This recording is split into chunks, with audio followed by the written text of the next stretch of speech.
gives you a combined total score of 54 out of 60.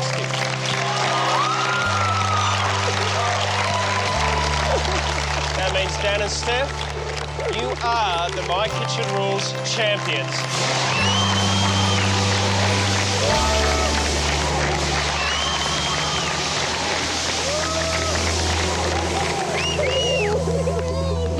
We've won My Kitchen Rules. Order in, one Benny, one eggs on toast, poached and bacon on the side. Let's go. Welcome to the Dan and Steph Porkcast. All thanks to Sun Pork. Okay, here we are, Porkcast number 3, I think we're up to, episode number 3.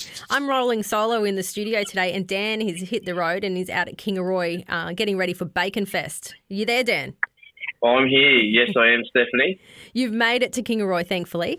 I have early start, but I'm here, ready to go. You did. You got a busy day out at Kingaroy in preparations. What do you got going on?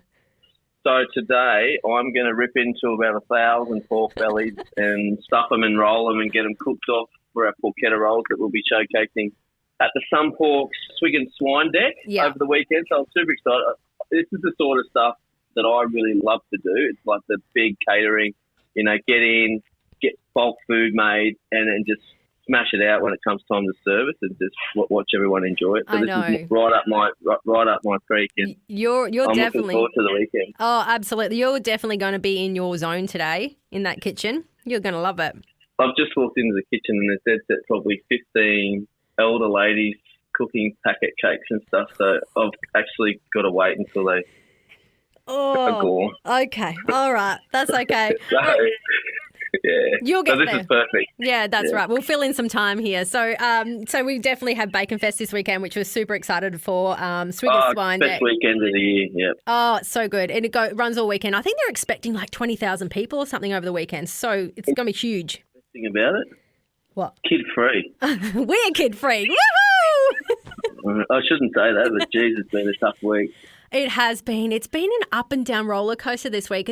I think the fact that we have to be away for this weekend, and Emmy knows. Yeah. Like, we've been away 2 nights away from Emmy before, and it's been totally fine. Yeah. But this week has been emotional. By the time she gets home and by the time it's bedtime, she's absolutely losing it because she's like, "Mummy, I want to come to Bacon Fest." But then she wakes up in the morning and I'm happy to go to sleepover. She doesn't want to be here. Like, I don't know what it is. Like, 'cause she doesn't like the environment. She doesn't like that we're working and we're constantly talking to people all day, and she just wants to sit on her iPad and then gets bored and wants to go back to the hotel and this and that. Just she doesn't like it, but she doesn't like being the away. thought of us being away. Yeah, I know. And the poor little bugger. But she did help us at the seafood festival just the weekend gone. And did amazing until Mum jammed her hand in the esky. Thanks. Just bring that up again. Thanks. That was the worst moment of the day. Poor little thing. And then it was time for us to pack up and go home, that one. But really good hit out of the van first time. What we had in our head, we seemed to execute well and sold out by 2 o'clock, which was fantastic as the crowds were starting to peter out. So it was a really good weekend. Good hit out in the van for the first time. It was so good. But you know what? That came down to preparation and what we served. So I was just discussing it like, people were paying and they're like, here's your food, here's your food. And there was no ordering and waiting for 30 minutes or so, but everyone seemed to love the pies and the skewers. Yeah, really happy with the van. What you got to do in those situations? Yeah. No liner. No liner. When you've got a bulk amount of people, that's good.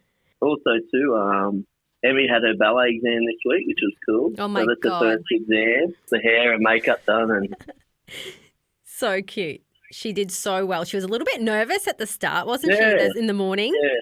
It was a big thing. Like, there was only 5 of the, 5 7-year-olds doing a ballet exam in front of one lady and had to remember all the steps. But she said she nailed it, so very proud. Yeah, she did a very good job. What else did we do during the week? It's been one hell of a week, actually. I don't even know. It's probably been the busiest one that we've had in a while, I'm going to say. You know what? August is back-to-back festivals. I think that's what they all just kind of roll in with each other. Like just come down to Seafood Fest, but then having to pick it all back up on the Monday and start prepping for Bacon Fest. Yeah. It was sort of 2 weeks that's never ever sort of stopped or slowed down. So no, we didn't even get to have Taco Tuesday this week. That's a bit disappointing. Yeah, and the other guys had stuff on too, so that wasn't too bad. But also, like, Mondays and Wednesdays are big days for me to eat too, because that's when we have our main guys have days off. So I've got to be there, and I've got to be on the floor or in the kitchen. So to have to throw that in the mix. But I must say, we've prepped up. We're ready to go at Bacon Fest. I think the weekend's going to be a lot easier than the week. Yeah, I think so. It's all about preparation. Couple of cooking demos at the Swig and Swine deck there, punching out some good food. We've got meat and sweet cook-off. We've got porchetta masterclass. We're hoping to run into Miguel, and we're going to get a little interview with him and what he thinks about the whole shebang. And, yeah, hopefully shebang. Back home Monday, ready to go again for another big week. But I know. in the lead up to Bacon Fest, obviously all things pork related in our podcast and stuff, I thought I'd just share it with everyone, my tip on how to get the best pork crackle. And for some reason, and I'll take some photos of these porchetta rolls that I'm going to do. Yep.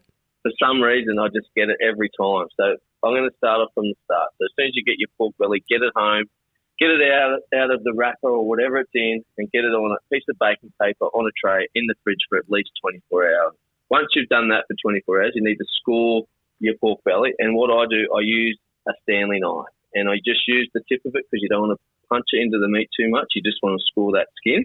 Once you've done that, you can then take it back out of the fridge and you rub it with salt and oil, chuck it into the hottest the oven can go possibly, and do not turn the temperature down until it has crackled to your liking. Once you've done that, you then turn the temperature down and start to render out all the fat in the pork.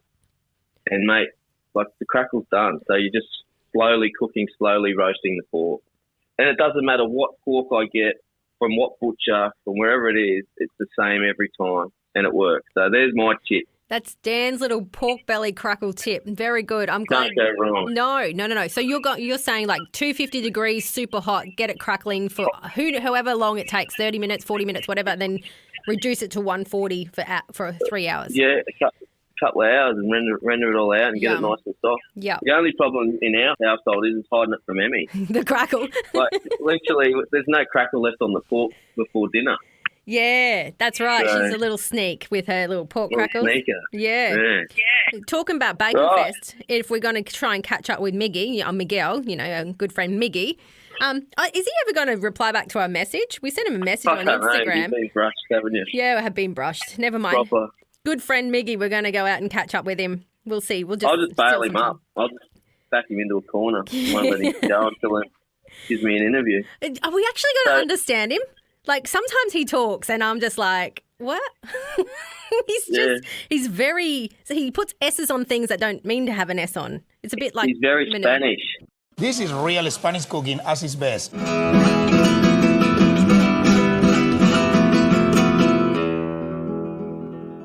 Last week in the studio, we caught up with our good friend and executive general manager of Sun Pork, Reese. Dan, shall we throw to that interview now? Yeah, let's do it. Old Reese boy, get him on.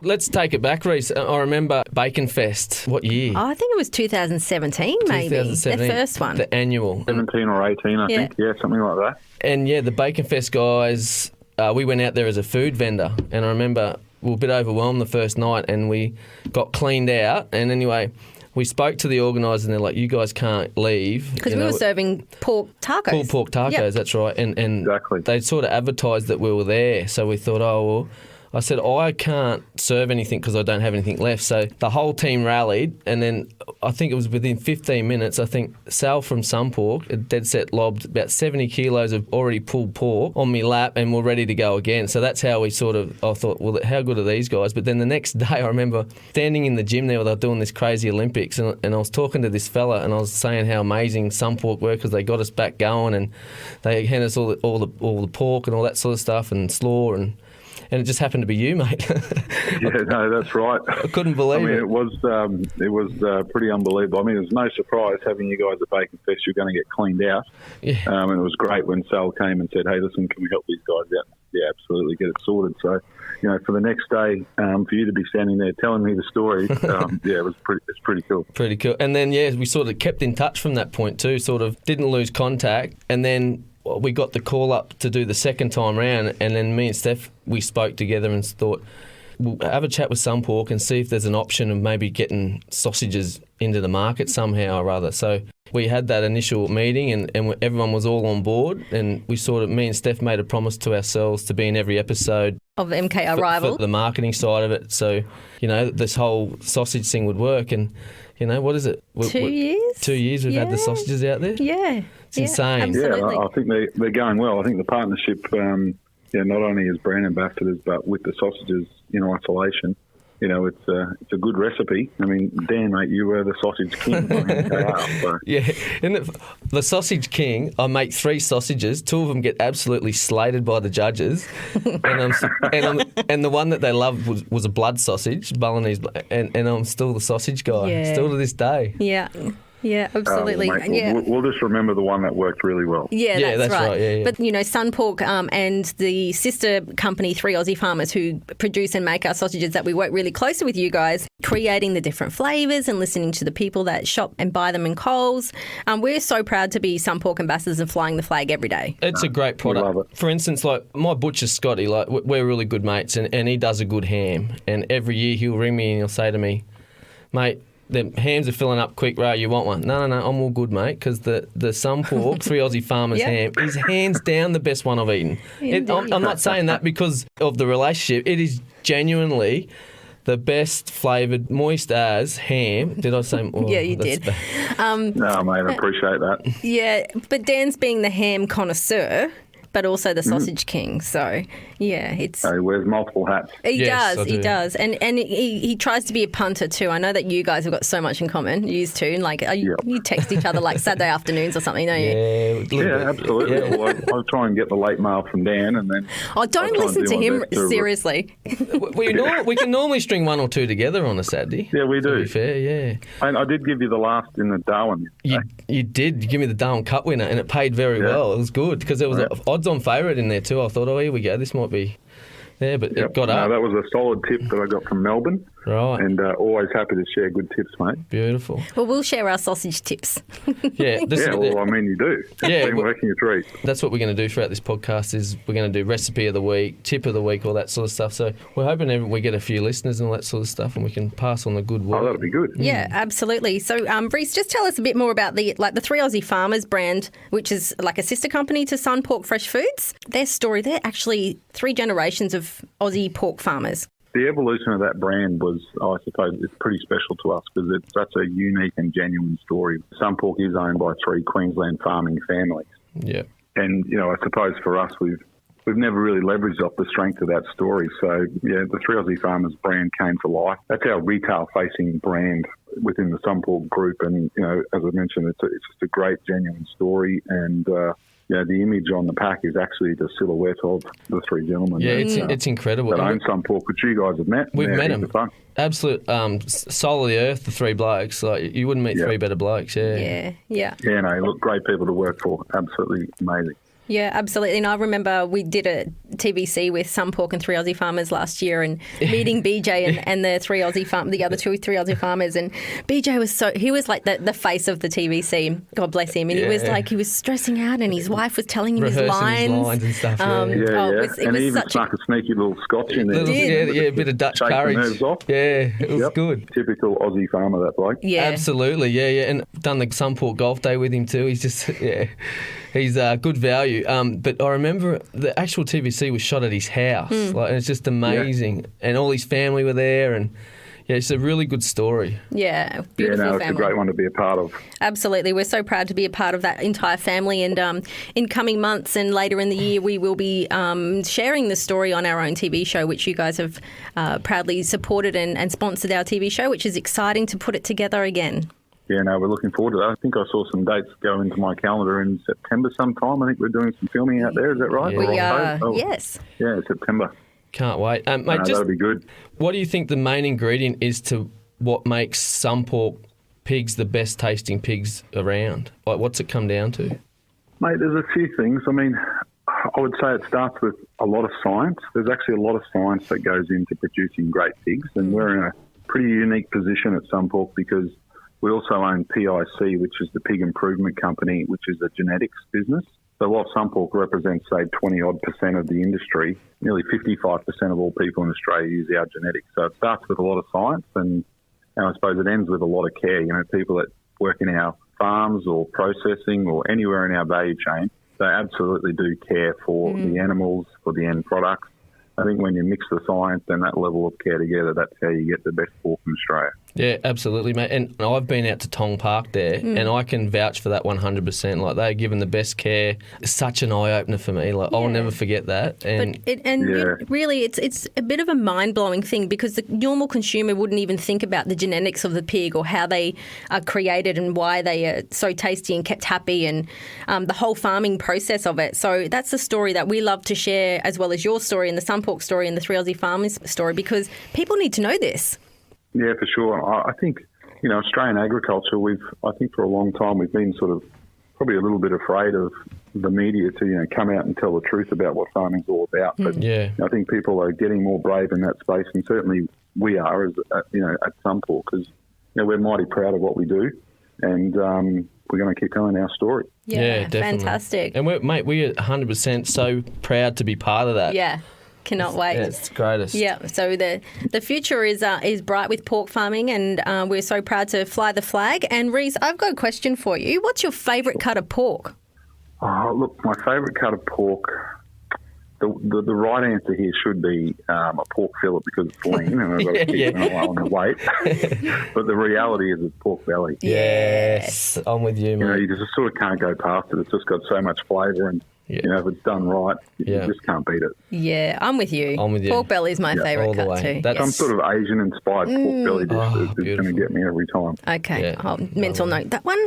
Yep, put that down. Well, mate, thank you very much for your time. I know you're very busy. It's going to be a big weekend at Bacon Fest out in Kingaroy, and then we'll move on to filming Travel and Eat with Dan and Steph, supported by Sunpork. Yes. Unreal. Look, guys, you're very, very welcome. Thanks for the invite. We too absolutely value the partnership that, you know, we share with you guys on not only in the sausages but as brand ambassadors of Sunpork, and hopefully, you know, that partnership continues for many years to come. Oh, mate, appreciate thanks, it. Thanks, Reece. Thanks again. All right, too easy, guys. We'll catch you soon. Cheers, mate. See you guys. Bye. Bye. Great guy, that fella Reece. He's you know, the big man at Sunpork, and you guys met back in Bacon Fest, so we can't wait to hang out again this weekend with him. Mate, I think I've actually got a game of golf with him on Friday, so I'm looking forward to that. Oh. Yeah, we're going to sneak out for a quick 9 holes, I think. Well, that's news to me. Nice. We'll sneak out and we'll chew the fat for a couple of hours. Right, okay. Be good. Okay. Talking about chewing the fat, shall we recap MKR for the week? Let's chew the MKR fat. Let's do it. Look, group number 1, we had 2 more teams to go this week. And what do you call them? It's Arnott and Fuzz? Fart nut, isn't it? Fart nut. Oh, Fart nut. So it was their turn. That's what Alice calls them, and I'm going with it. All right, fart nut. So the old fart nut. Yeah, okay. So their opening scene, right, obviously producer-driven. Oh, what are you going to wear today in the kitchen, blah, blah, blah. So they're very flamboyant, obviously. Do you remember the time then our producer kind of took the mickey out of us when we did MKR? Remember what they did to us? Yeah, they made us mow the lawn in their pyjamas. But let's throw it back to their outfits and what they're going to wear. I'm going to wear this. Mate, you were told 6 weeks ago what you were wearing. Yeah. The clothing department would have come in and said, this is what you're wearing for instant restaurant. You're not picking and choosing what you're wearing in your instant restaurant, mate. So, no. Yeah, all producer-driven. But, yeah, I remember, I think it was like 6:30 they made us start the mower. They did. And the grass was wet, and I was in my pyjamas, my old plenos, and, But you know what? We did anything. The shit you do for TV. Oh, mate. We were like, yeah, okay, we'll do that in our pajamas. Yes, I washed the car. You remember your car back in the day? You were still a painter, right? So you had this little green Festiva that was like a 1990 model. Yeah, had no back seat because I had to put all my paint gear in it. Yeah. And because I did lots of travel through work, I had to put all my bag and all my paint gear. We used to flog up the hot. It was flat out doing 90k. And what about But it got us through. It did. And I had just a white, I think, Commodore. I don't even know what kind of brand it was. But I remember at the time, Dad thought it was a nice thing while we were away travelling around Australia and we came back to do our instant restaurant. Dad put a loud exhaust on my car. Do you remember that? That's right. Yeah. And we literally couldn't film when we went to do our shot because of the noise of the muffler. I know, right? Bless. Yeah. Goodness Anyway, me. partner. Yes. I'll tell you what, I do love their dynamic. Me too. They do get along really well. They've sort of got each other's back. I feel as though they're same level with their cooking knowledge. Yeah. I really love their menu, to be honest. Me too. Traditional ceviche, done well, is beautiful. And I could just picture the coconut, the lime, all those flavours coming through. Gorgeous. And to be honest, I don't think it matters what sort of fish you sort of put into that, from my point of view. It's just the size you cut it. That's right. And then that's why, when they went to the fish market, and we'll talk about the fish market because we used to go visit the fish market a lot when we were down there.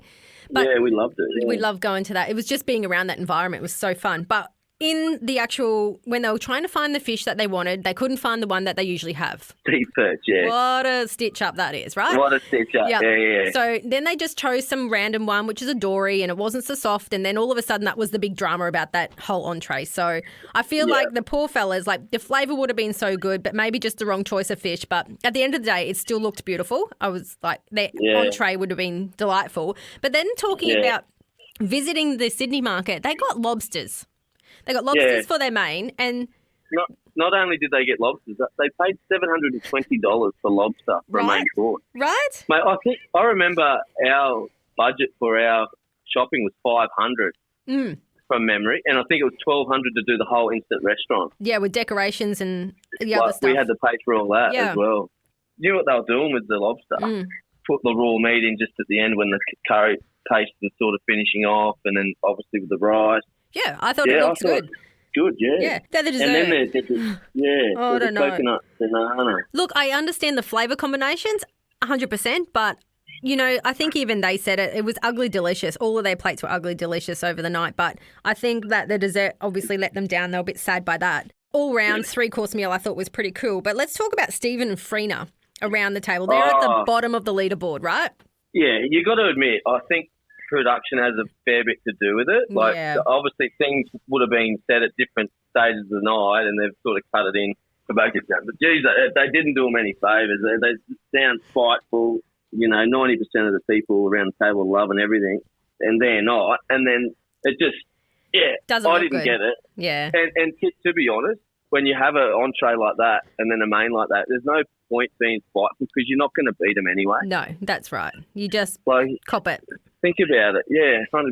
Cop it on the chin, move on. Yeah, and you're on national television. There's no need to be. If it's a yummy food, you just say it's yummy. I remember the backlash we would get on certain things and our stuff. Social media is a whole different ballgame now. I couldn't imagine the crap they're going through. But in saying that too, also, baby shark this and baby shark that. So I've read an article. They've split now. Have they? Yeah, I think I spoke about it last podcast. Yeah, but they're in Splitsville now. So where did you read that, on Daily Mail? Yeah, Daily Mail. Oh, right. So it must be true then. Yeah, you remember the article they read about us being on the rocks because I used to go running at night? Yeah. Yeah, because I was filming during the day and at night time was the only time I could do anything. So that was probably why that happened. Oh, the intel of someone... We know who. Who do we reckon, Ramel?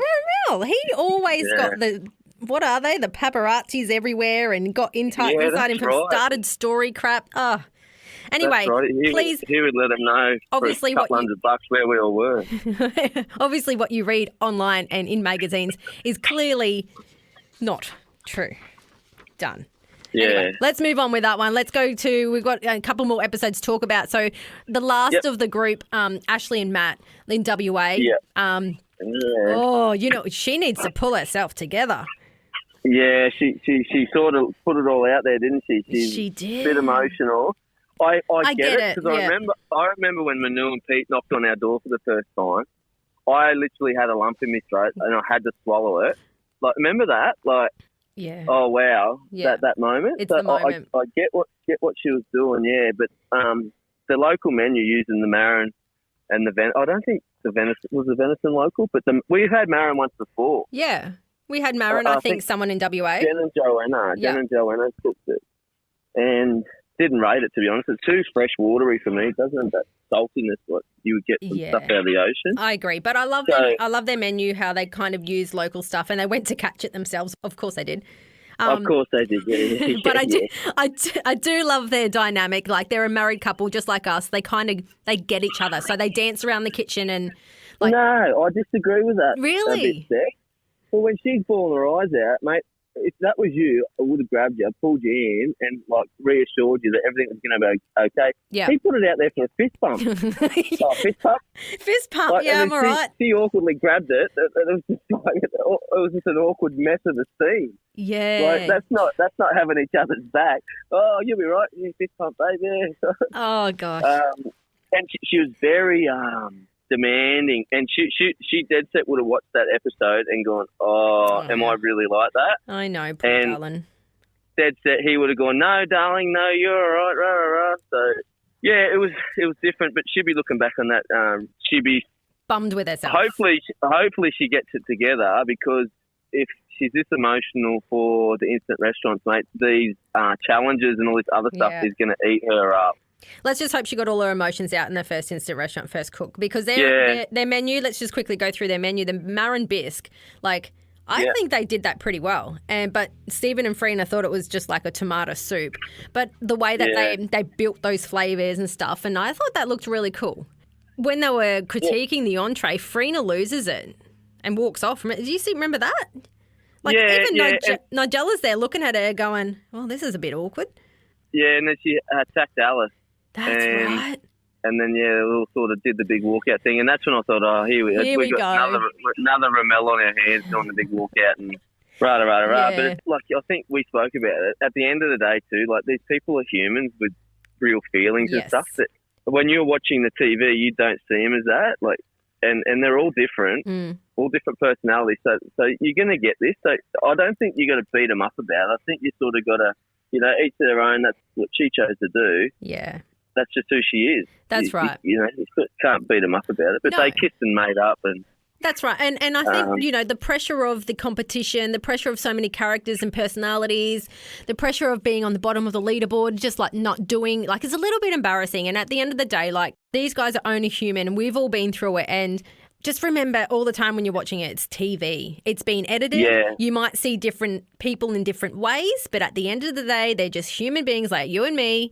With real feelings. With real feelings, and had an opportunity, and they're just going for it. So good on them. Yeah. And that's I'll throw back to our fans versus rivals. Like, I got death threats. Yeah. Like, I got people on our social media telling me they wanted to kill me. Yeah, because mate, and remember we had to go and pick out. I remember getting told by a person at my daughter's school had a go at me in a car park, like as I was walking my daughter into school, and I sort of had to go, mate, not the time or the place. That was the straw for me. But this is where, and I'm going to talk about it, like, and this is where all this strategic scoring and all that comes in, and we got that big bit of hate because we give Jack and Shaz a 6 when other teams give them a 7 and rah, you know what I mean? And the other team gave them a 5. But gave them a 5. Yeah. At the end of the day, in that particular situation, instead of watching the TV, have a look at the scoring. Yeah. If I had to give Jack and Shaz a 10, they wouldn't have beat us. Yeah. So what was the point of me being strategic by giving them a 6 so I could stay at the top of the leaderboard? Yeah. Regardless if I scored them a 10 or a 1, they're never going to beat us at the top of the leaderboard. We had to explain that to people, and they're like, "Oh, yeah." They're like, so don't. But they never into it. No, that's right, and they never got shown the whole story of that either. Because we were like, we all agreed as like there was Jake and Al, there was Rachel and Ruler, and us came up to an agreement. Yes, a 6, but because you said the 6, it was all your score. They didn't show Jake and Al going, "Nah, it's a 5, it's a 5, right. It's a 5." Yeah, and then they didn't show Ruler going, "You know what? Let's just give them a 7 because they're on our team." Yeah. You know what I mean? I know. Like, they didn't show that. Just showed me going, "Nah, it's a 6. I know. It's a 6. I know. Like, yeah. So just remember, it's television. Yeah. It's great TV too, don't get me wrong, but it is What do you TV. You usually say the only reality about it is the time. The timing. Is the time. Yeah, the clock. But, Sometimes. sometimes. Yeah, when we're cooking it is. Yeah, that's right. All right. Okay, enough onto that. We'll go to Maine, Ashley and Matt. Venison and romesco. I thought this dish looked really yummy. Lots of colours, but you weren't a fan. I'm going to disagree with you there. The fact that if I'd have got 2 slices, well, I've got the little tummy, and I would have knocked that meal over. Yeah. Hands down. Like 2 slices of venison. Come on, mate. It should have been, like, minimum serve on a protein is about 180 grams, 150, 180 grams. What do you think? That was 80? I reckon it'd be lucky to be 60. Oh, really? 2 slices. Yeah, for sure. Yeah, well, you know, they did good at cooking the venison. I thought he did a good job. Looked good. They sprinkled it with salt at the end. No pressure. The missus was into him like no tomorrow. And then on to dessert, when people do stuff from their heritage that their grandma used to do, it just rings alarm bells to me straight away. Yeah. It's either going to be amazing or it's going to be terrible. And donut on a plate, I thought, not ideal. But this also comes back down to the casting process too. You pull all these recipes forward, 36 recipes you put forward, so it's like 12 entrees, 12 mains, 12 desserts. They can pick any entree, any main, any dessert that you put forward. So you've got to be very careful.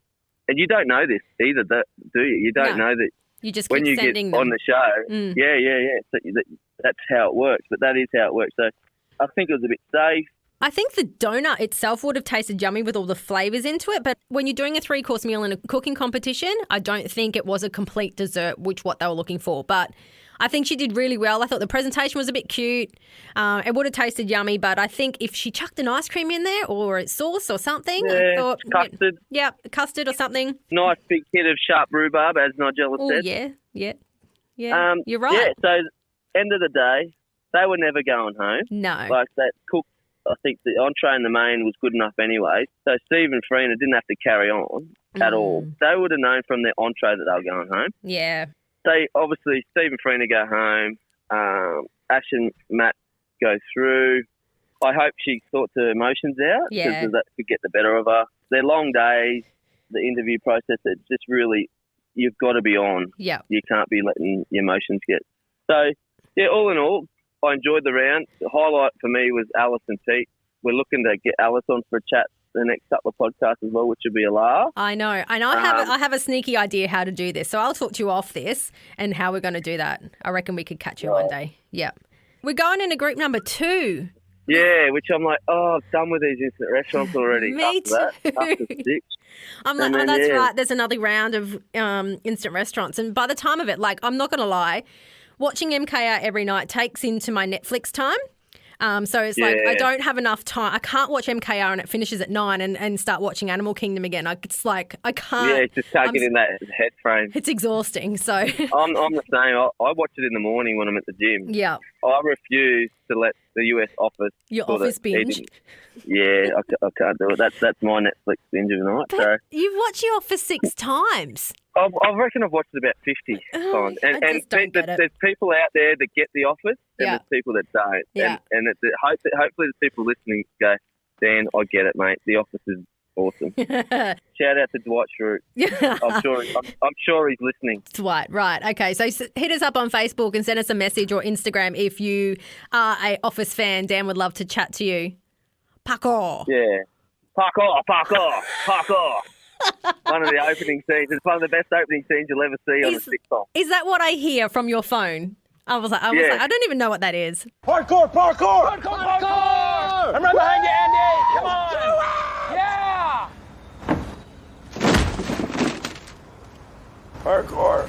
Right, nice one. So into the new round, obviously, mate, there's some personalities at that table. Big personalities. And I'm tipping it to blow up. I'm tipping it to blow up. I reckon they've got us sucked in for the first round, all nicey pie, and then the second group, it's going to blow up at the table. I told you last episode, Nigella's gone. New judge. Yeah, Nigella's gone. New judge, Matt Preston. Are we watching My Kitchen Rules or are we watching MasterChef? I'm confused. Right? He's just checking in for a pay packet, that bloke. He don't care what show he's on. No, he's just like, whatever. He's a food critic, mate. He's a food critic. Is he a chef? Has he got skin in the game?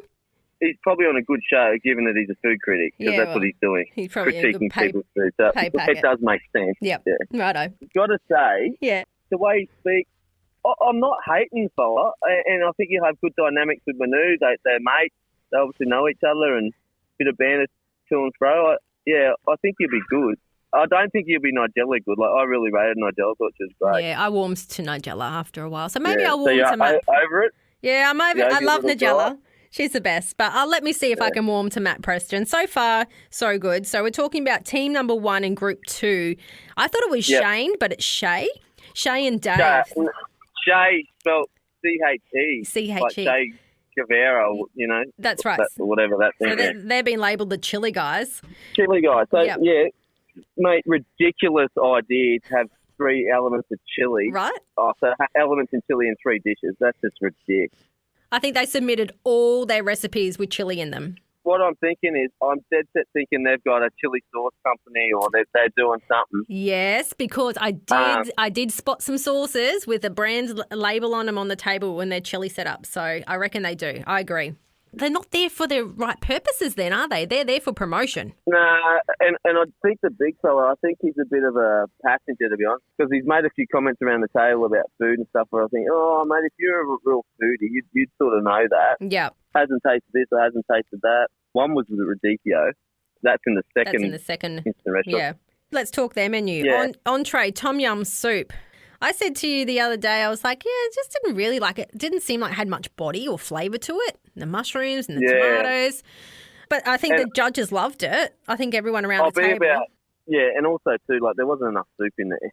No. Soup ratio to food was ridiculous. So. Yeah. I think that they did good because around the table, consensus was that everyone kind of enjoyed it. So that was a good start for them. Like going first cook is difficult, so take my hat off to them. Like they had some times in the kitchen between each other, so it's stressful. So their main was crispy skin barramundi with a Thai green curry sauce. Like, duh, like this is so easy. But that's a bit hard. There's a bit more to it. They weren't doing the curry paste and the Thermomix like you do, mate. They were doing it all from scratch. Mate, do you remember when the production team came up to our house the very first time and we had 15 minutes to cook dishes for them? And what did I whip out in 15 minutes? A barley curry paste. Thank you very much. Yeah. 15 minutes. But anyway. Probably didn't have much body. And no one tasted it. No, it looks good though. So anyway, they obviously did their green curry paste from scratch, chili sauce. By the looks of it, didn't look like the barramundi had too much crispy skin, but it would have tasted yummy. Like a Thai green curry always tastes good. The people that do this crispy skin stuff, there's so many ways. Yeah. If you don't have crispy skin, there's so many ways to get that crispy without overcooking your fish. Like, you rip the skin off, you chuck it in the oven, you get it super crispy, you put it back on top of the fish. Like, you know, it doesn't have to be attached to the fish. It stresses me out. As long as there's crispy skin. Yeah, that's right. It stresses me out watching them cook it in the pan because they're all stressing out about, it's not crispy skin, but there's so many different ways, like you said, that they could just do it. Another thing I was looking at too, like barra, it's quite a meaty fish. First thing that come to my mind when I seen it, imagine eating cold barra. Like cold barra. It'd be like chewing on sand pretty much, like honestly, because it wouldn't have been hot. No. I hate fish lady. Come on, mate, like seriously. That'll come back to haunt her. So you talking about the auntie and the niece, the lady that, the younger one that doesn't like fish and seafood? Doesn't like fish and it stinks and it's icky and all that sort of stuff. Mate, I'm throwing it out there. This is early judgment, but I'm picking them two to go home. Are you? You're either a foodie or you're not. And you come on a cooking competition, you got to eat everything. You don't say what you hate and you love. Mate, we don't eat seafood, but yet if it's put down in front of us, we'll eat it. Yeah. Happily. Yeah, absolutely. It's not like we hate it. You might be right, Not what we prefer. You might be right with them leaving after the round of instant restaurants because there is 2 teams of Italians. You know what I mean? I guarantee you too that she's getting fish. She's cooking fish. Do you reckon? Yeah, 100%. They will make her cook fish. I reckon too. Oh, we'll see. Or seafood or something. And when they go to pick up the fish, the scales and the guts will still be in. I'm telling you. Oh, I see what you're getting at. Yep, You producer. Reading what I'm writing? Yep. Yeah. I think they cook the first time next week. All in all, great main. I think it would have been delicious. It looked yummy. Yeah. And Manu give it a 10 for crying out loud. Geez, they're throwing them around willy-nilly too this year, aren't they? Aren't they? Hey, throwing them around like bloody confetti. Here's a 10 for you, a 10 for you, a 10 for you. But certainly went downhill when dessert came. Yeah, Okay. I read that. Yeah. Yeah, it was like poached nasi. I get the poached pear. Yeah. I would actually do the chili and the peanuts with the poached pear, but then to throw in fresh watermelon, I was like, what? Do you know what? Like We talked about how many times you send recipes through your casting procedure. I reckon this is the very first recipe they submitted, and they looked at it. The very last. Yeah. Just get it in. Just get it in. But anyway, their dessert, not so much. Didn't look that great. No. Probably could have done with an ice cream or something and just take the watermelon away. But I don't think the ice cream would have worked with the fresh watermelon. Watery. This would have been the one dish the boys were hoping they didn't have to cook. Yep. I agree. I hope we don't get that poached nasi and watermelon. Here you go. Here's your recipe. Here's your menu for the night. Yeah. Lots of table talk, lots of banter. So much table talk. I think they needed to get all those the characters out in that episode. So we all got they definitely did that. But there was actually one team that didn't speak too much, and that was Jose and his partner. What's his name? Jose? Isn't it Jose? Oh, no, Josie. What, no, it's not. It's not Jose. Oh, the Spanish fella. Yeah. Fella. I love his accent. Me too. He came out a little bit more in going into team number 2's cook, Sophie and Catherine. He did, and very opinionated on their food. Like they seem like they've got a really good food knowledge, which I'm picking them to top the table because they seem very well dressed. Yeah. Very meticulous in the way I think they're going to be very structured. They'll have a very tidy kitchen. Yeah, I think so too. So did Sophie and Catherine last night. They're a bit crazy ladies, but I think they're out to have a good time. I think they might be in there, having a midlife crisis and go, bugger it, let's go on MKR and see. Mate, I don't think those girls would know the meaning of midlife crisis. They look like they've got more money than you can poke a stick at. When you're cashed up and living in East Suburbs of Sydney, you're not having a midlife crisis. You're just going on a European holiday. Yeah. You know what? I love them and I think they're a lot of fun and I think they'll go a lot of places, but they have a really good knowledge in food and I absolutely love their menu. To start off with, they had the octopus with the green romesco. And you know what? Oh, mate, sign me up for that. I know. 100%. And a yamon crumb. Like, hello, that smokiness, flavourful. It's so yummy. And the way that they did it, they used their pressure cookers quite a lot. When she started smashing up chicken wings to cook off, to make her sauce, I'm like, this girl can cook. Like, that's what we do at home for when we have roast chalk. Yep. And, mate, we've been doing it for 10 years. I've got a qualified chef, and that's part of your trade qualification is sauces. And the way she put that together and then reduced it was just next level. Yeah, she ticked all the boxes. She knew exactly what she was doing. And also, too, another team with skin in the game in the cooking industry. Yeah. Like, seriously, is this my kitchen rules or is it my business that serves food rules? You know what I mean? Like, sort it out, 10 or 7. I know. There's a lot of people with food knowledge and experience in this round. Oh, I think their cooking was exceptional. I honestly think they nailed absolutely everything. Had a purpose. Bit harsh on the andouille in with the spatchcock. I thought that was a great idea. I thought that was great. It had so much flavour. Oh, but I also like Manu's idea of, like, because the andouille is quite oily, so you could have made that into an oil and you would have got that better flavour with the oil brushed on the spatchcock. I thought that was a great comment from Manu. Yeah. And made a lot of sense. Yeah. Yeah. And the fact that not many people around the table actually knew what andouille was. And to be honest, I didn't know what it was until Jake and Elle did it in our second grand final. So that's fair enough. Andouille is good. Love it. But I like also how they put fresh corn in their polenta. That was nice. And radicchio. I'm not a fan of radicchio, but when they put it all together, you could understand the sweetness, the saltiness, the spiciness, and then like the radicchio is a bit bitter, but it looks like they charred it. The radicchio, we ate it at Angela Molina's instant restaurant. And that was the most horrid thing I've ever put in my mouth. It's that Tell us what you really think, Dan. Oh, mate, no, I just can't do Right, radicchio. I'm calling Melina, so you can talk. Oh, yeah, please. I'm sure she's listening. Of course she is. Yeah.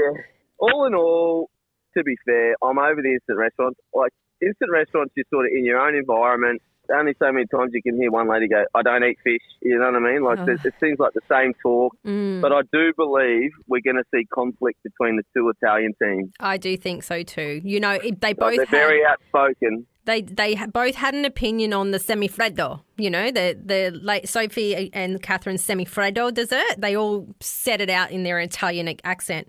But that semifreddo, their dessert, yum.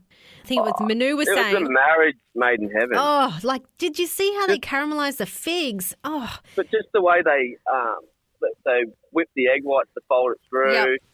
The little addition of the pistachio I thought was genius. Perfect. Like that bit of that textural crunch that wasn't in the dish. Remember when we did, back in the MKR Rivals, we were in the other house, the big white house, and we did the semi-final cook where we did those little dome parfaits with the quinces. Yeah. So that's, you know how light and pillowy and cloudy it was? And you pulled it out of the dome mould and it was like, didn't feel like it had any weight to it. That's exactly what they achieved last night, and it looks so good. I remember that actually. Yeah, they felt that they were light ads, weren't they? Yeah. So the ladies achieved that last night, and they know how to cook. They do put flavours together. They're top of the leaderboard with 95. That's a good score. That'll be hard to catch. It would be hard to catch, and I just hope that they will continue with this amazing cooking. It's not just having a good, because you can have a good cook day and you can have a bad cook day, and we've been there on the roller coaster. Moving forward in these challenges, I think they'll do fine at challenges. But if they're cooking professionally, and they're not saying they're not chefs, I get it, they cook. But if they're doing that for a living, there's always time restraints to that. So I think the time restraints in these challenges, I don't know what we've got in store, but I think they'll level head. I don't think they'll get too in front of themselves with dishes and stuff like that. They'll do, what they can do, and I think they'll go far, those ladies. Yeah, I think so too. And bring on the next week of MKR. I hope it goes fast because I just want to get to the challenges now. Like, I love all the instant restaurants, getting to know all these people, but let's just hope the bickering around the table doesn't start, but I feel like it will because there's lots of personalities. But bring in the challenges. I hope they bring back kitchen headquarters this year too. That was always fun. Remember that? Like when we thought everyone had gone home. Yes. And then when no one knew where anyone was, And then they all doing that kitchen nightmare thing with Colin in his restaurant. That's right. And then they all turned, and then Mick and Matt turned back up, and I think we had to cook against them. Oh, we were pissed. I know, right? We were like, no. You've been chance at it. Yeah, you've been eliminated. Now you've just been in a commercial kitchen with Colin getting hints and tips, and you're coming back into the competition? No. That's not right. Anyway, that's the MKR roller coaster that you ride anyway. So I did like the week. Okay, roll into MKR next week. But nearly at the end of the podcast, Dan, you've got a grump of the week. Are you grumpy this week? What about wrong approach, Dan? Wrong approach. Oh, yeah, the wrong approach, dude. We happened to be at Seafood Fest in full flight, and the sound guy had the music that freaking loud that I couldn't even hear our customers talk. So I took it upon myself because clearly the MC who was up on stage obviously wasn't listening to me. Good fella. Great guy. Don't get me wrong. Shout out, Matt. Yeah. I know you're in there somewhere, mate. He's listening. Wrong approach, Dan. I've taken it upon myself to ask this lovely young gentleman if he could turn the music down because I can't hear anyone, and it was brutal. Yeah. And he just sort of stood up and put the old hand in front of my face and said, at the top of his voice, "Wrong approach." And that was it. Yeah. And so I sort of didn't know it. I was sort of taken back a bit by that. Yeah. So what did you do next? Sorry, did mate. you just go? I put my tail between my legs and walked away. Did you? Yeah. Oh, well, you should. And I did apologise, actually. You should have chucked a please in there, mate. Yeah, probably, yeah. Is that your grump of the week? Or yeah, what have you experienced at Eat It Dan and Steph's this week? I love your stories and what you get. You know what? I love my job and I love eat. We love seeing everyone. Great staff, and we love 100%. We're only a small restaurant and we're a busy restaurant, and I struggle when people get annoyed at me when they walk in with a table of 10 and we're full. politely tell them, unfortunately, we're full, guys, but I reckon if you come back in 15 minutes, we'll have a table for you. I Yep. can take the name, Fair your number, I can give you a call. Yep, that's what we do. And I get abused Oh. or huffed and puffed or told that they've travelled from this or that. Like, mate, a booking people. Oh, okay. All right. Wrong approach. Yeah. What do you reckon? Yeah, but that's just, I guess that's off day. Like, Yes, oh dear. Anyway, so I'm just a grumpy old prick, I guess. yeah, you are actually. But love you to bits. Eat it, Dan and Steph's. It's been super busy since MKR started, actually, hasn't it? It has, mate. And every time it's on, well, we haven't had it on for a couple of years, but we've been busy. Like every year it comes back around. Yep. It picks up again. And, we get the customers and the oldies come in and they what do you think of this and what do you think of that? And, We love to have a chat. I disagree with this and I disagree with that. And they've always got a yarn that they want to tell about. Yeah. They know someone that knows this person or they know someone, oh, my cousin's son knows you. Oh, yeah, what's his name? So-and-so. And like, yeah, oh, yeah, how's he going? Like, I'm like, I've got no idea. Yeah, I know he's really good. He said to say g'day. I tell him I said g'day. Yeah. You're so beautiful. Good on you. Obviously, and, we've been talking with Alice a bit and just, like, your life changes after TV. Yep. Like, you're expected to know everyone. It's really, really bizarre. And you've got to take it in your stride because if you don't, it'll eat you up. I remember that happened to us early in the piece, but we've managed to come around. Yeah. Well, mate, we got 12 years out of it, so That's must be doing it. something right. 12. Has it been 12? It's been 10. Oh, 10. 10 years. Yeah, 10 years. 2012. Yeah, 2012 we filmed, so 10 years since we did that whole journey. All right, well, episode number 3 of our podcast has been quite interesting. MKR recap and catching up with our good friend, Some Pork manager Reese. This weekend we're going to be at Bacon Fest and we're going to catch up with Miguel. Come and see us. Yeah, come and see us at Bacon Fest, which is in Kingaroy. You can't miss the town. It's actually turned into a whole pink festival, isn't it, really? Well, I've just turned up here this morning. The street here has been cut where it is at the library area there. Yep. There's pink pigs everywhere. Everyone's wearing pink. I got bailed up by about 10 people on the way into the hall for photos and stuff. So Kingaroy's really going to turn it on this weekend. So I'm looking forward to it. If you're not doing anything, head out. Head out to Kingaroy. Who doesn't love bacon? There's going to be a whole lot of, markets as well. Lots of fun stuff for the kids. We've got our own swig and swine deck with Some Pork. But there is also a main stage where Miguel and Matt Galinsky's going to be there too. So we'll hopefully catch up with those two while we're there over the weekend. And we can probably hopefully get them on our podcast for next week, which will be cool. I'm not leaving Kingaroy until I've got Miguel in an interview. All right. Simple as that. All right. Challenge accepted. Fair enough. Okay. And you know what I'm going to do? What's that? I'm going to hand him over a couple of packs of our snags as well. Oh, are you? Oh, nice. Yeah. That'll be nice. Yeah. Perfect. All right. Well, hopefully we can catch up with even some people that have commented stuff on our social media over the weekend because we want to start talking porky things. Have you got a pork recipe that you like? I'll bloody talk porky things with you, babe. Oh, wrong approach, Dan. Wrong approach. Wrong platform. Yeah. All right. Well, let's just leave it at that, shall we? If you got a great recipe, hit us up on our socials. We'd love to hear your family recipes of pork. Whether you've got your own tips of pork belly and getting the perfect crackle, hit us up on Facebook and we'll catch you next week. See yous. Peace out.